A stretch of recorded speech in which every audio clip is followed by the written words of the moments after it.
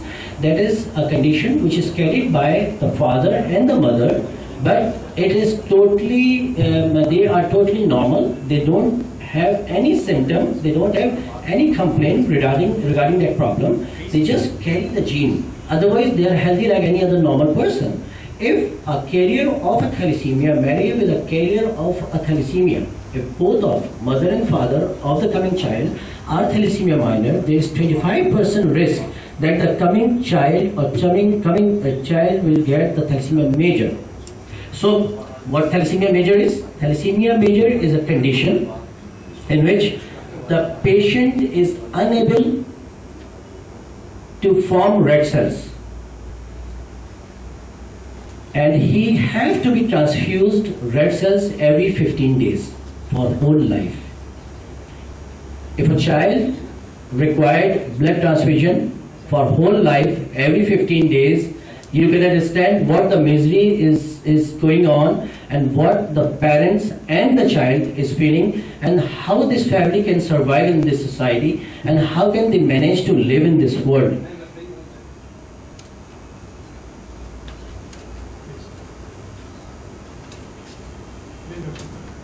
So,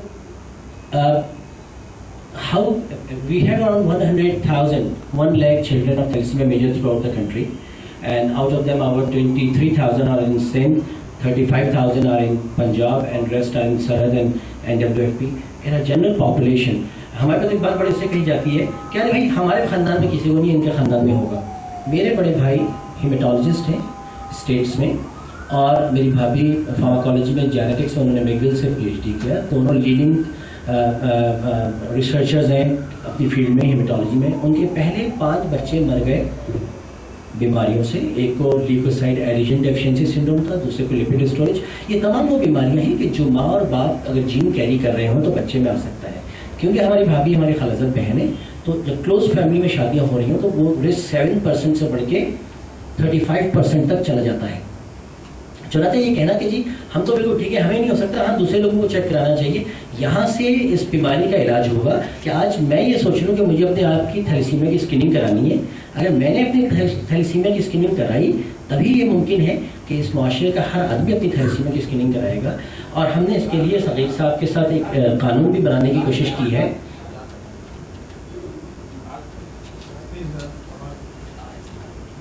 جس میں ہم نے نکاح نامے میں تھیلیسیمیا مائنر کا اسٹیٹس مینشن کرنے کے لیے گورنمنٹ سے ریکویسٹ کی ہے. اور اس میں بھی پہلے لڑکی کا کے بجائے لڑکے کا نکاح نامے میں تھیلیسیمیا کا اسٹیٹس ہونا چاہیے.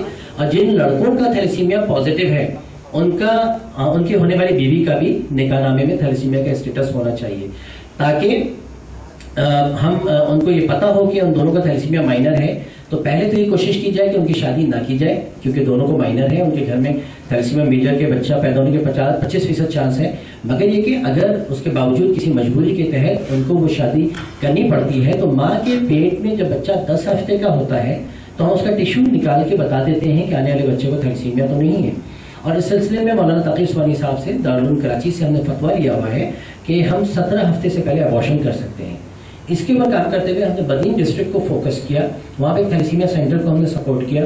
گزشتہ 5 سال میں ہم کوئی 1000 کے قریب کورینک بلڈ سیمپلس کر چکے ہیں، اور اس میں کوئی 200 کے قریب 250 پازیٹیو آئے ہیں، اور 4 یا 5 کے علاوہ سب نے ابارشن کرایا ہے بدین ڈسٹرکٹ میں.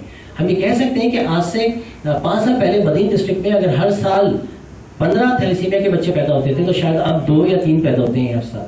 سو اس فارمولے پہ عمل کرتے ہوئے کہ ہم نے ڈسٹرکٹ کو فوکس کیا، اس ڈسٹرکٹ میں جتنی پریگننٹ لیڈیز تھیں جن کے بچوں کو تھیلیسیمیا تھا ان سب کو ہم نے free of cost prenatal diagnosis, chorionic blood sampling, ماں کے پیٹ سے ٹیشو، اور پھر تھیلیسیمیا کا ڈائگنوسس ہم نے ان کو آفر کیا، اور پھر ہم نے ابارشن آفر کیا.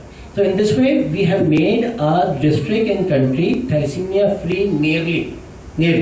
یہی وہ فارمولا ہے جس پہ ایران میں، گریس میں، اٹلی میں، مختلف ممالک میں کام ہوا، اور انہوں نے اپنے یہاں تھیلیسیمیا کی پریویلنس کو 10, 15, 20% سے کم کر کے 0.1, 0.2% کر لی ہے. ایران میں نکاح نامے میں تھیلیسیمیا کا اسٹیٹس ضروری ہے. ایون ایک صوبے میں تو یہ ہے کہ اگر دونوں کو مائنر ہے تو شادی ان کے اس صوبے کے قانون کے تحت تو کر ہی نہیں سکتے، ان کو دوسرے صوبے جانا پڑتا ہے شادی کرنے کے لیے. اس طرح سے انہوں نے اپنے معاشرے میں، اپنی سوسائٹی میں اپنے انتہائی ایک اہم مسئلے کو آئیڈینٹیفائی کیا اور اس کو ریکٹیفائی کر دیا. ہم لوگ بھی ماشاءاللہ سے آج اس وقت شہر کے کریم بیٹھی ہے, بہت قابل پڑھے لکھے لوگ بیٹھے ہیں. ہمیں اپنے اس فورمز کے ذریعے سے بھی میں میسیج پہنچاتا ہوں, اور ذاتی جس شادی, جس بیاہ, جس رشتہ دار, احباب, محلے دار, سگے بھائی بہنوں میں آپ بیٹھیں, انہوں نے اس چیز کی تشہیر کریے کہ تھیلیسیمیا کا ٹیسٹ ہونا چاہیے, اور تھیلیسیمیا مائنر سے شادی کو اوائڈ کیا جائے. اگر مجبوری میں کرنی پڑ جائے تو ماں کے پیٹ میں بچے کا ٹیشو ٹیسٹ کروانا چاہیے, تاکہ ہم اس ملک سے تھیلیسیمیا کو ختم کر سکیں. آج سے گزشتہ 10 سال 11 سال پہلے ہم نے, اب دوسرے ٹاپک پہ آتے ہوئے, بون میرو ٹرانسپلانٹ یہاں پہ میرے استاد, میرے بڑے بھائی ڈاکٹر طاہر شمسی, انہوں نے شروع کیا تھا. میں نے 1 سال بعد ان کو جوائن کیا تھا 2001 میں, انہوں نے 2000 میں شروع کیا تھا. اور گزشتہ 10 سال میں ہم اب تک پاکستان میں کوئی 400 بون میرو ٹرانسپلانٹیشن کر چکے ہیں مختلف بیماریوں میں, جس میں تھیلیسیمیا, پلاسٹک اینیمیا اور بلڈ کینسر شامل ہے. ہماری مجموعی طور پہ جو کامیابی ہے وہ 75% تک ہے, جبکہ تھیلیسیمیا میں ہم الحمدللہ 90% تک بچوں کو بون میرو ٹرانسپلانٹ کر کے اللہ کے حکم سے ٹھیک کر دیتے ہیں. پاکستان میں بون میرو ٹرانسپلانٹ کے اوپر کوئی 15 سے 20 لاکھ روپے کا خرچہ آتا ہے, جبکہ 2.5 سے 3 کروڑ روپے تک کا خرچہ بیرون ممالک میں اس کے اوپر آ جاتا ہے. اس کی یہاں پہ کم ہونے کی بڑی وجہ سستی ہیومن ریسورس ہے, ڈاکٹرس کے بہت لمبے چوڑے پیسے نہیں ہیں, اور نسبتاً سستا نرسز اور میڈیکل اسٹاف ہے. تو so we are the pioneer in bone marrow transplantation in Pakistan, and we have performed up till now almost more than 400 transplant. اور ایک اٹلی کا گروپ ہے جس کو جو ہم سے پاکستان میں ٹرانسپلانٹ کرا رہا ہے, ہر سال 8-10, اور ہمیں وہ فائنینس بھی کرتا ہے اس کے لیے, تھیلیسیمیا کے لیے خاص طور پہ. So that is what we have did for bone marrow transplant. Again 15-20 lakh کا خرچہ ہے. سب سے اچھا یہ ہے کہ پریونشن میں ایک سمپل سا ٹیسٹ کرا کے تھیلیسیمیا کا اسٹیٹس دیکھ لیا جائے, تاکہ آنے والی نسل سے. Thank you very much.